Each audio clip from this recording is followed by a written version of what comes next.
अब देखिए हम जो है सेंटर के कोऑर्डिनेट हमने निकाल दिए एच कोमा के। अब इसी प्रकार से हम रेडियस कैसे फाइंड करेंगे, अब इस इक्वेशन से वो देखिए।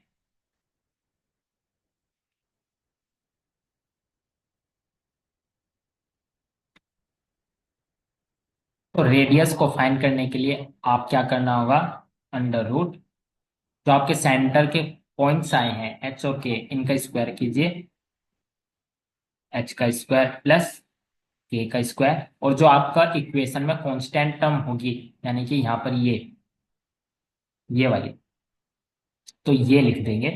अगर यहाँ पे माइनस है तो यहाँ पर आ जाएगा प्लस, तो उसका अपोजिट साइन हम लिखेंगे और ये कांस्टेंट लिख देंगे। तो ये काम हमने किया है, करना है। तो इस तरीके से ये आपका निकल के आगे रेडियस। अब इस पे क्वेश्चन कैसे बनते हैं देखिए, हम क्वेश्चन से इसको समझेंगे कि करना क्या है। तो देखिए,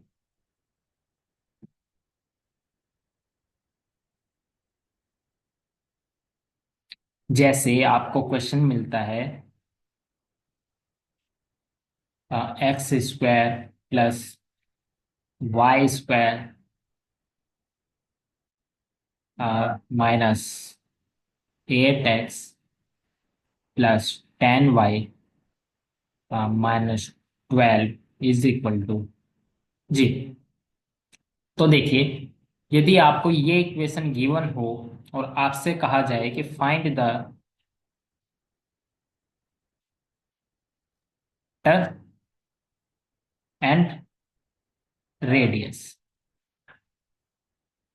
ऑफ दिस सर्किल,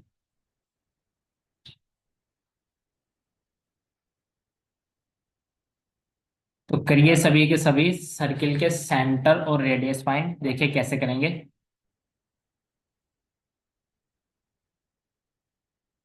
सबसे पहले हमें क्या करना होगा, तो जो हमारी इक्वेशन गिवन है उसको लिख लीजिए। वो है आपकी x square plus Y square minus 8x plus 10y minus 12 is equal to 0। तो देखिए, तो आपको करना क्या है सबसे पहले सेंटर के अगर आपको कोऑर्डिनेट निकालने हैं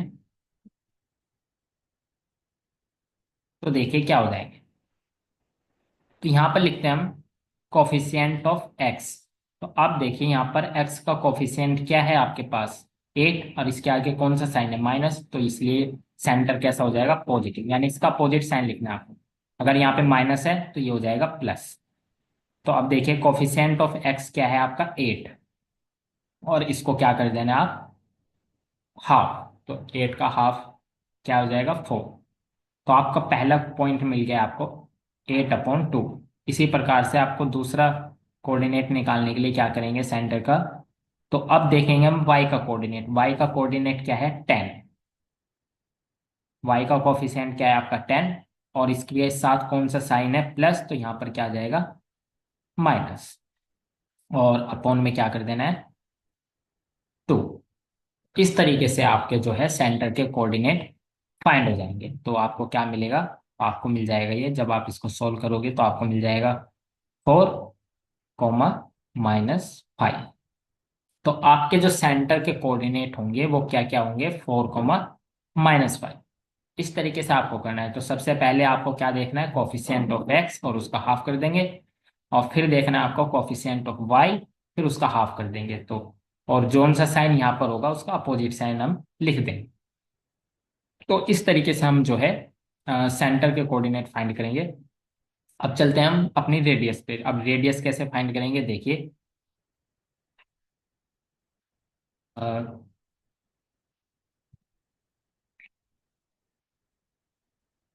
तो देखिए रेडियस, तो रेडियस के लिए क्या फार्मूला मैंने लिखाया है ऊपर, ये लिखा है हमने, जो हमारे सेंटर के कोऑर्डिनेट आए हैं इनका स्क्वायर।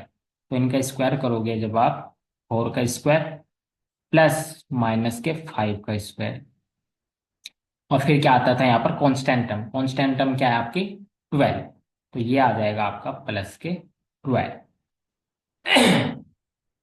तो बस इसको सोल्व कर लीजिए तो आपकी क्या निकल के आ जाएगी, रेडियस निकल के आ जाएगी। तो कितना आएगा देखिए, अब 4 का स्क्वायर 16 और 5 का स्क्वायर 25 और ये हो जाएगा +12। इन सबको ऐड कर लीजिए तो आपको क्या मिलेगा देखिए। तो आपको मिल गया ये 6 और 5 11 और 13। तो 13 3 1 2 1 3 4 5, तो ये मिल जाएगा आपको 53। तो इस तरीके से जो है आपको जो है क्वेश्चन सोल्व करने हैं। तो आपकी जो रेडियस निकल के आई है वो क्या निकल के आई है, √53। और इसके आगे आप लिख देना क्योंकि रेडियस है तो 53 यूनिट्स। तो ये, तो इस तरीके से आप अपने, अगर आपको कोई भी इक्वेशन, सर्किल की इक्वेशन गिवन होगी और आपसे कहा जाएगा find the centre and radius of this circle, तो आप इस तरीके से आप जो है अपने सेंटर और रेडियस को फाइंड कर सकते हैं। ये आया सभी को समझ में?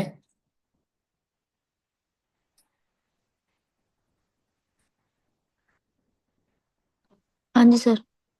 ओके, अब इस एक क्वेश्चन नेक्स्ट क्वेश्चन में देता हूँ, इसको ट्राई कीजिए और बताइए सर्किल का सेंटर और रेडियस क्या है। सपोज आपको गिवन है x² +y² -4x +8y -45 = 0। तो करिए सभी के सभी और निकालिए इसमें सेंटर क्या आएगा, find the centre and radius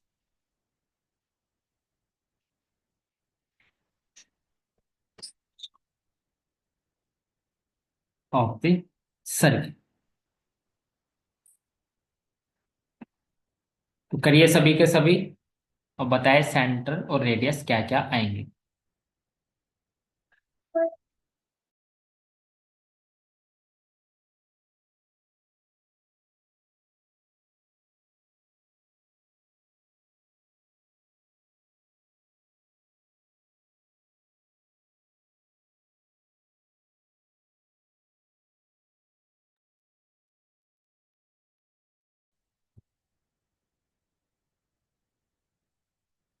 निकालिए सेंटर और रेडियस।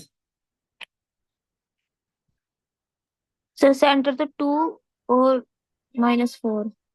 ओके, और रेडियस क्या आएगी? सर निकाल रहे हैं। Okay okay.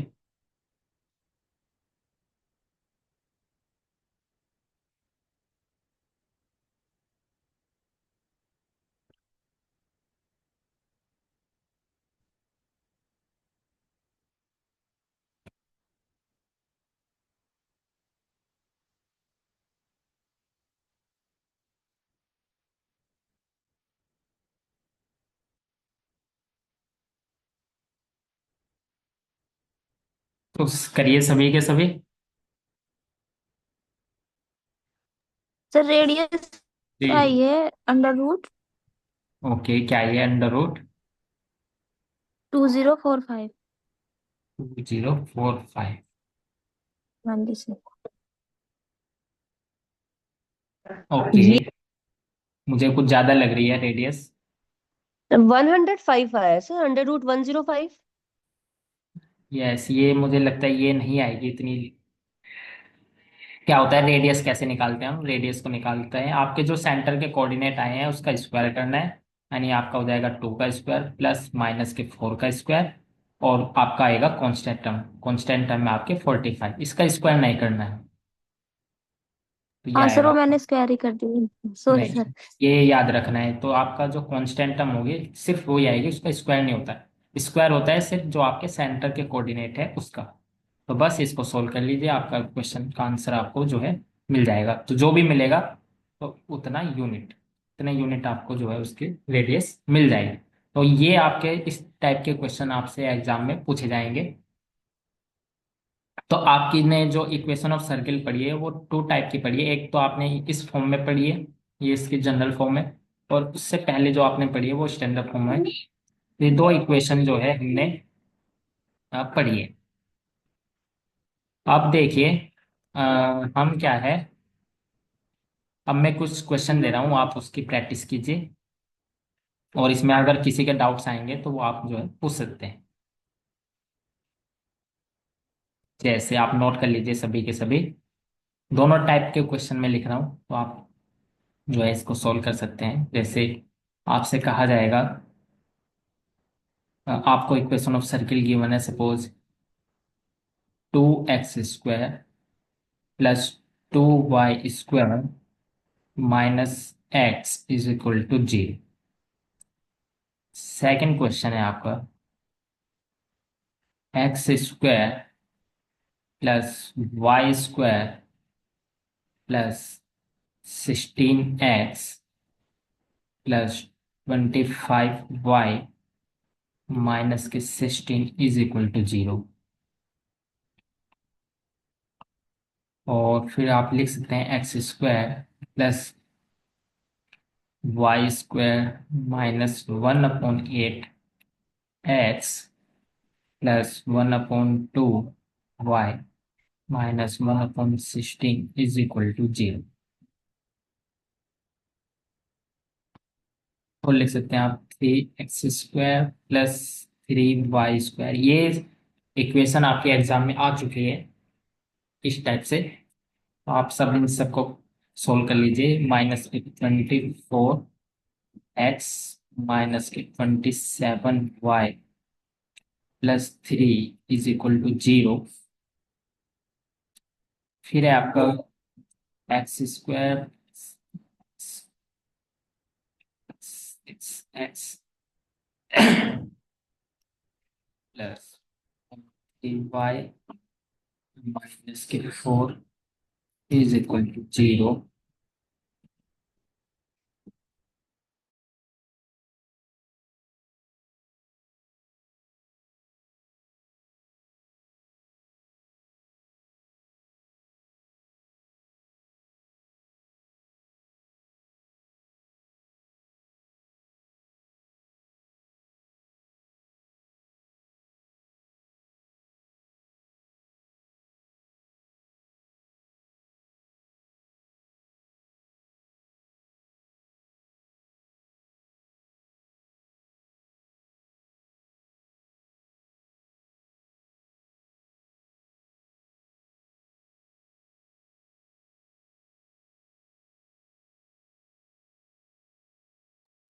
तो ये सभी इक्वेशन आपके एग्जाम में आ चुकी है, तो आप सब इन सब की प्रैक्टिस कीजिए।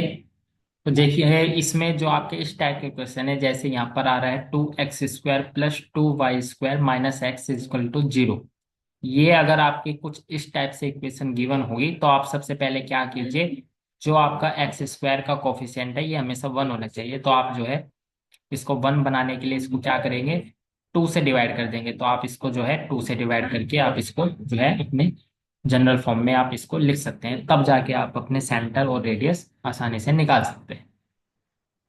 तो इसमें आपको 2 से डिवाइड करना होगा, और आपके जो ये क्वेश्चन है इसमें आपको 3 से डिवाइड करना होगा।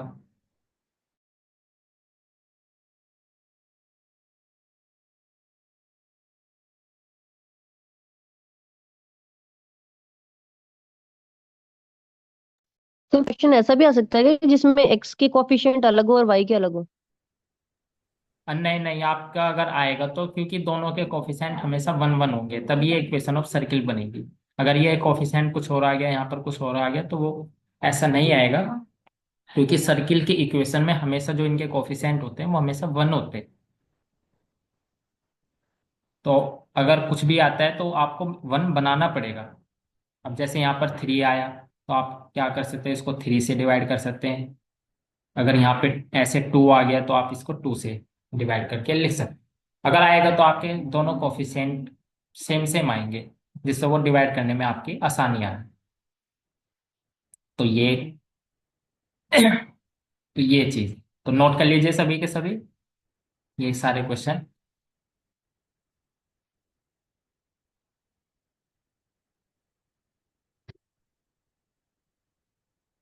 अब 1 मिनट से भी कम टाइम रह गया है।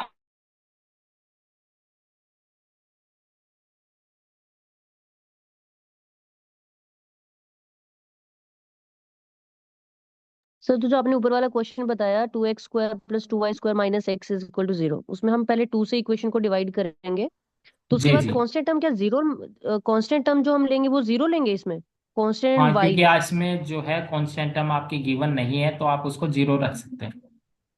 और y का भी, और वाई की भी टर्म नहीं है तो वो भी जीरो हो जाएगा, यस। वो भी जीरो हो जाएगी, ठीक जी है। जी।